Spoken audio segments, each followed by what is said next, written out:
बहुत समय पहले की बात है। भोला अपनी बीवी आरती के साथ रहता था। वो बहुत ही मेहनती और ईमानदार इंसान था।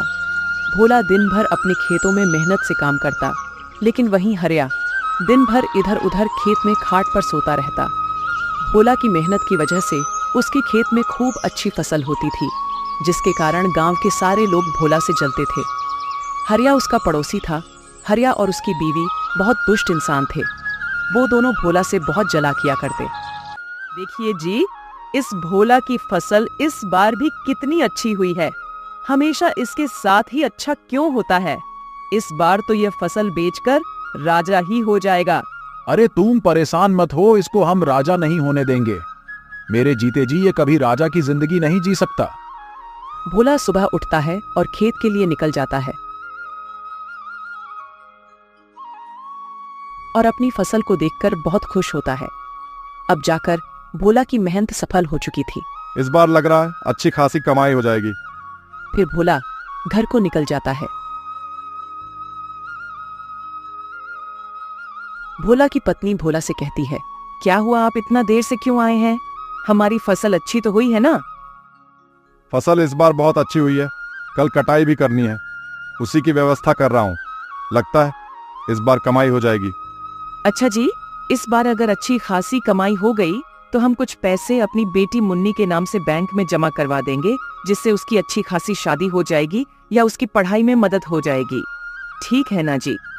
हाँ, तुम बिल्कुल सही बोल रही हो। आरती, खाना लाओ, बहुत जोर से भूख लगी है। जल्दी सोना है आज, क्योंकि कल सुबह 5 बजे खेत में जाना है। आरती खाना लगा देती है।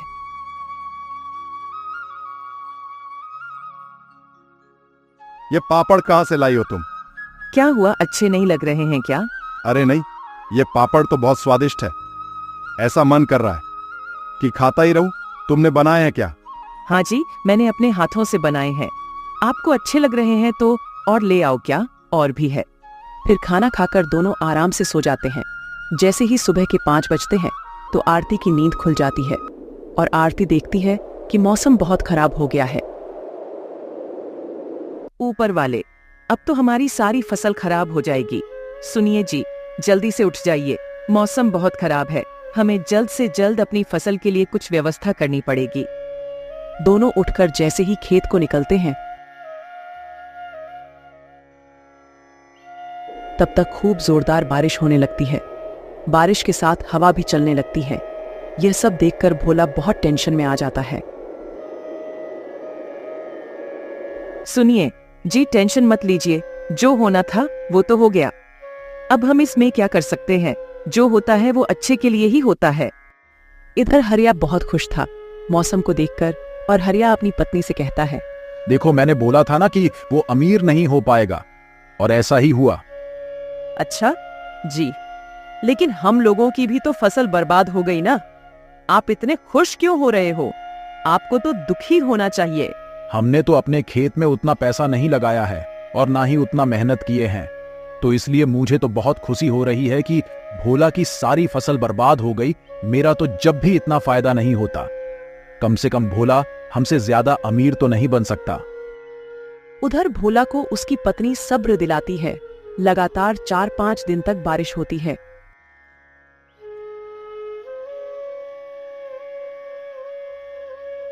जब मौसम खुलता है तो भोला अपने खेत में जाकर देखता है तो उसकी सारी फसल खराब हो गई थी। भोला घर आकर सारी बात अपनी पत्नी को बताता है और टेंशन की वजह से बिस्तर पर लेट जाता है। आप टेंशन मत लीजिए, मेरे पास एक आइडिया है जिसकी वजह से इस साल हम अपना खर्चा चला सकते हैं और हमें खेती पर भी निर्भर नहीं रहना होगा। कौन सा आइडिया जो तुम्हारे पास है? मैं समझा नहीं, तुम क्या कहना चाह रही हो? मुझे तो खेती के अलावा कुछ काम भी नहीं आता। सुनिए जी, क्यों ना हम पापड़ बेचने का काम शुरू करें। मैं पापड़ बनाऊंगी और आप गली गली जाकर बेच आना। क्या पता ऊपर वाले की कृपा से हमारा काम अच्छा खासा चलने लगेगा। तुम सही बोल रही हो, लेकिन पता नहीं कोई पापड़ खरीदेगा या नहीं। कहीं ऐसा ना हो हमारे पास जो कुछ बाकी के पैसे बचे हैं वो भी इन पापड़ में खराब ना हो जाए। पहले ही ऐसा मत सोचिए, मुझे पूरा विश्वास है कि हमारे पापड़ गांव के लोगों को जरूर पसंद आएंगे। आप एक काम करिए, मैं कुछ पापड़ बना देती हूँ, आप उन्हें गांव में बेचकर देखिए। आरती, कुछ पापड़ बनाकर भोला को एक टोकरी में रखकर दे देती है और भोला पापड़ गांव की ओर लेकर निकल जाता है। पापड़ ले लो, पापड़ मसालेदार पापड़, पापड़ ले लो। पापड़ जो खाओगे खुश हो जाओगे, जो नहीं खाओगे वो पछताओगे। पापड़ ले लो, पापड़, पापड़ ले लो। पापड़ मसालेदार पापड़, पापड़ ले लो। तभी एक औरत भोला से पापड़ लेने आती है। अरे भैया, ये पापड़ कैसे होते हैं और यह पापड़ कितने का है भैया? 10 रुपए का एक है। बहन जी बोलिए कितने दे दूं? 10 पापड़ दे दीजिए। फिर भोला 10 पापड़ उसको दे देता है और पैसे लेकर आगे की ओर निकल जाता है। धीरे धीरे करके उसके सारे पापड़ बिक जाते हैं। भोला घर वापस आता है। आरती, एक गिलास पानी लाओ जरा, आज बहुत थक गया हूँ। हाँ जी, कुछ पापड़ बिके क्या? नहीं आरती, एक भी पापड़ नहीं बिका और मैं तो आज बहुत ज्यादा थक गया हूँ। जी, तुम ठीक कह रहे थे कि हमारे पापड़ कोई नहीं खरीदेगा। अब तो हमारे बाकी के पैसे भी खराब हो गए हैं। अरे अरे, मेरी बात तो सुनो। अरे आरती, कुछ पापड़ नहीं बल्कि सारे पापड़ हाथों हाथ बिक गए हैं। क्या सच में हमारे सारे पापड़ बिक गए क्या? वाकई में? हाँ बिल्कुल आरती, लोगों को हमारे पापड़ इतने पसंद आए हैं कि सारे पापड़ जल्द ही बिक गए। ये लो पैसे, इसमें से कुछ पैसे मुन्नी के स्कूल की फीस जमा करने के लिए रख दो और कुछ पैसे से हम अनाज खरीद लेंगे। आरती पैसे लेकर अलमारी में रख देती है। अगले दिन सुबह आरती और ज्यादा पापड़ भोला की टोकरी में रख देती है और भोला पापड़ बेचने चला जाता है। गांव का एक आदमी कहता है, ओ पापड़ वाले भैया, हमने सुना है तुम्हारा पापड़ बहुत स्वादिष्ट है। चलो 10 पापड़ मुझे दे दो, हम भी तो देखें कि तुम्हारे पापड़ में ऐसा क्या है। भोला उस आदमी को 10 पापड़ दे देता है और आगे की ओर निकल जाता है। धीरे धीरे उसके सारे पापड़ बिक जाते हैं। जैसे ही शाम होती है, भोला घर आता है। सुनो आरती, हमारे पापड़ के तो बहुत चर्चे हो रहे हैं। अब मेरे गांव में जाते ही सारे पापड़ बिक जाते हैं। आरती यह बात सुनकर मुस्कुराती है। भोला और आरती बात कर ही रहे होते हैं, तभी गांव का मुखिया आता है। ओए भाई, भोला कहाँ हो? जी मालिक, बोलिए क्या काम है? सुन भोला, 4 दिन बाद मेरी बेटी की शादी है, उसके लिए मुझे 100 पापड़ चाहिए। क्या तुम 100 पापड़ बनाकर दे सकते हो? हाँ मालिक, मिल जाएंगे 100 पापड़।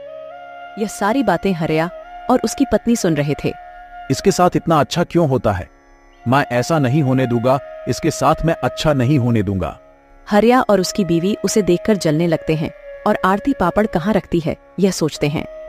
आरती जैसे ही पापड़ बनाकर अपनी किचन में रखकर सोने जाती है, इधर हरिया और उसकी बीवी सारे पापड़ चुरा लेते हैं। जैसे ही सुबह होती है, आरती पापड़ देखने जाती है तो उसे एक भी पापड़ नहीं दिखता। यह सब देखकर वह सारी बात अपने पति को बताती है।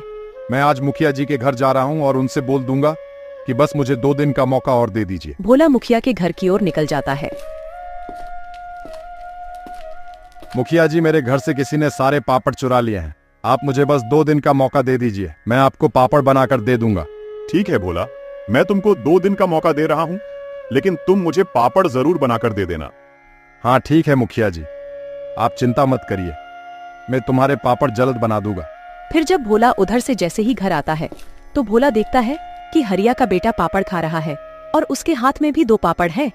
यह देखकर भोला कहता है, हरिया के बच्चे तो पापड़ नहीं खाते हैं और ना ही कभी हरिया ने पापड़ खरीदा, लेकिन ये बच्ची पापड़ कहाँ से लाई है? भोला उस बच्चे के पास जाता है। ये पापड़ तुम कहाँ से लाए हो? ये पापड़ तो मेरे पापा ने दिए हैं, मेरे घर में और भी ज्यादा पापड़ है। भोला ये सारी बात अपनी बीवी को बताता है। आपको मुखिया के घर जाना चाहिए और सारी बात बता देनी चाहिए, हमारी मुखिया जी ही मदद कर सकते हैं। फिर भोला मुखिया के घर जाता है और सारी बात मुखिया को बता देता है। फिर मुखिया अपने नौकर के साथ आता है और हरिया के घर में छानबीन करता है। जैसे ही मुखिया का नौकर और मुखिया हरिया के घर में जाते हैं, उन्हें वो पापड़ मिल जाते हैं। ये क्या है हरिया, क्यों चुराए ये तुमने पापड़? मुझे माफ कर दीजिए, मेरे अंदर ईर्ष्या आ गई थी, इसीलिए मैंने ऐसा किया है मुखिया जी। मैं आज के बाद ऐसी हरकत नहीं करूंगा, आप मुझे बस एक बार माफ कर दीजिए। नहीं, ये माफ करने लायक काम नहीं है। अगर मैंने तुम्हें माफ कर दिया तो तुम फिर ऐसा काम करोगे? मारो इसको सब। फिर सब मिलकर उसे खूब मारते हैं